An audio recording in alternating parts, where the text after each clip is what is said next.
If you're a small business owner, you know just how painful it can be to invoice all of your clients each week. Now, it's supposed to be easy if you're using software like QuickBooks or Xero, but if you've been using it for a while, you know it's anything but. Today, we're going to take a look at exactly how this process works for you today and what this could look like if you had a fully automated system for your invoicing. So to start us off, I'm inside of QuickBooks and we just signed a brand new customer. So we want to be able to add them here, and we'll go to add a customer. And now we've got all of this contact information that we have to add. I don't know this information off the top of my head. So if you're lucky, it might be inside of your CRM, but maybe you only have their email and their phone number. You don't have their address information. Well, that's probably coming from your contracting tool, whether you're using DocuSign or HelloSign or PandaDoc. So now you spend a bunch of time trying to look between all those systems just to find the basic information you need to add your customer inside of QuickBooks. So that's going to take a while. So at this point, you've added all the information for your customer and you're going to send them their first invoice. So we'll come up here, we'll add a new invoice. And now you've got multiple line items of information because you worked on different things for them this week. So you have to manually put in the information that you've got for your different services. Then you're going to put in your custom description and your quantity and adjust this. Now, what rate are they using again? Because were they our premier client or were they our intro level client?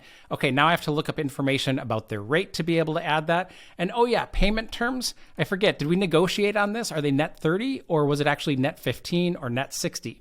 So now we have to make sure we add that information each time for our customer. We add all of this in, we're ready to send it. And then once we've sent the invoice, well, now it's been a while. And sure, there's an automation to send an email automatically to remind them to pay, but guess what? They didn't pay. So now we've got all of these overdue invoices hanging out in our system, and we have to come back in here to take a look through them to figure out how are we going to reach out? Am I going to call the customer? And this is not actually connected to where we do the work with our clients, which is our project management system. So if this has been your process that you're using every week when you're invoicing clients, this is undoubtedly taking a lot of time away from other activities you could be working on. So next we're going to jump in and talk about how we typically automate this process and the different things we think about as we're implementing it for our clients.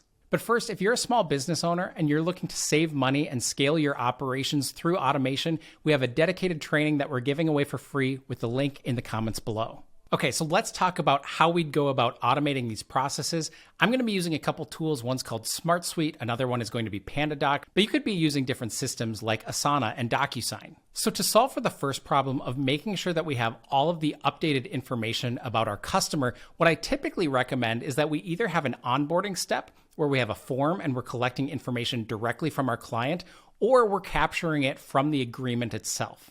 So now I'm inside of PandaDoc. This is the system that we use for creating agreements with our own clients. And when we send out an agreement, we're actually pre-filling this with as much information as we already know about the prospect. So we put in their company and their name and their email address. And at this point, we may or may not know their address or phone number, but this is going to give the opportunity that as our client is signing this, that they can put that information in. Now we know it's accurate, and that's what we're going to pass off to QuickBooks. So what happens is all that information, as the contract is signed, we have an automation that automatically writes all of that data into our CRM. So here, all that address information, we're not doing manually. Instead, that's coming from the contract itself. Then the automation automatically turns them from a prospect into a customer, and that's the trigger we're using to send that information and create the customer inside of QuickBooks. So back inside of QuickBooks, when that automation runs, it creates our customer record, and that customer now has all the information that we need about their billing address and contact information. What it also does is writes back that information from the customer that was just created in QuickBooks and sends it back into our CRM. What that also means is now I have an easy way to be able to access links to all my customers. So I can just take a look at my customer inside of my CRM, and at any point I can just simply click on the link to now be able to see the customer record inside of QuickBooks rather than having to be in QuickBooks and then hunt all through the system to be able to find that customer. The other thing that's helpful with this is that we can have a default customer bill rate. And so if I said, hey, for automation helpers, every single time we bill them, we want to charge $175 an hour. That information can be stored in the CRM. And now when we're actually creating the invoice, we can send that along. So we don't have to spend time looking up and remembering what's the agreed upon rate. The next place we spend some time is in our project management system. Now, our project management system is fully integrated with our CRM, so we don't have to spend time looking up our customer information from inside of our project management. But in this case, I've got this initial implementation. This is a project we're working on for our client, and there's a couple different main ways that we think about invoicing the client. So one way that we can do this is by actually invoicing at the phase level. So we say we do this work for a client and we're going to generate an invoice when the work for that phase is done. Another way to do this is that we could invoice by a certain amount of time. Maybe we invoice the 1st and the 15th of every month. And if that's the case, we can have an automation in the background that says, okay, if it's this date, let's go ahead and look for all of the tasks that have been completed. And now let's go ahead and bill those to the client. For clients that utilize time tracking, they typically do this at the task level. So there's a given task and they can add time to it. Once that time is added and we invoice those tasks, we take that time and then we multiply it across by what that bill rate is. And that's how we get the information that we pass along to the invoice.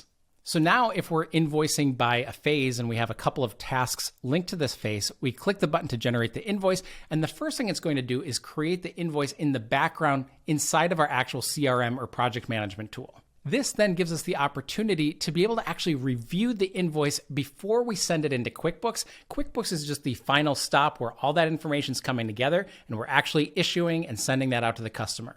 So here we have an automation that actually creates this invoice inside of our system, and you'll notice that we have an estimated amount, and that's because it's pulling all the information about our tasks, and it's taking those hours that we build, and it's multiplying that. And so we've got these different formulas that happen on the back end to calculate all of that for us to say this is the estimated amount.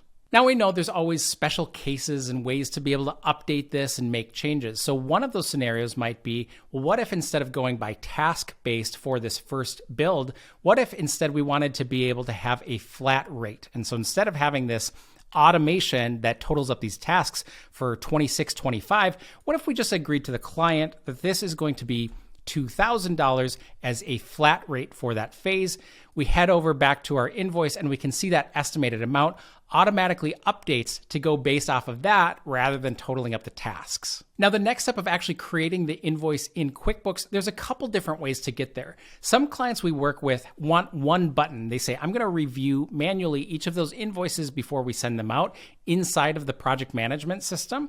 And that way works if you don't have a ton of them that you want to do. Sometimes you want to review a bunch in bulk, and then you have one button where you say, go ahead and grab all of those invoices and they're good to go. So a couple different ways to get that to actually take the information that we have from our invoice here and then write it into QuickBooks. So at this point, we're ready to go. We have the project management actually send that information via an automation to create the invoice inside of QuickBooks.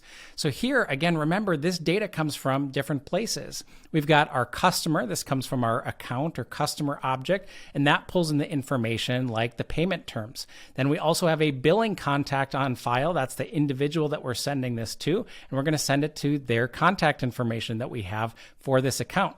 And then down here, this is where we get all of these line items. This is the tasks that we have in the system if we're doing that task-based billing. And those tasks come over with the actual information about the product or service, the description, then we've got the quantity, that rate we have at the customer level, so that automatically populates. And this is ready to go. So typically we create the invoice, you do one last check over and you send it out, but that saves so much time rather than having to take all of these different elements from your CRM, your project management tool, from your contracting tool, and now you can do that with a couple of clicks of a button.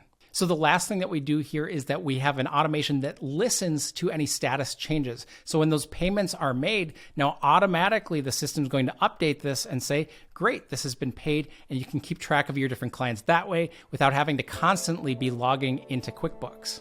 I hope this has been helpful to see a path in which you can use to automate your invoicing using tools like QuickBooks. If you want to see how small businesses like yours are saving hundreds of thousands of dollars a year through automation, check that link out in the comments below. And if you have any questions about your own setup, don't hesitate to reach out to our website at automationhelpers.com, where we're offering free 30-minute consultations.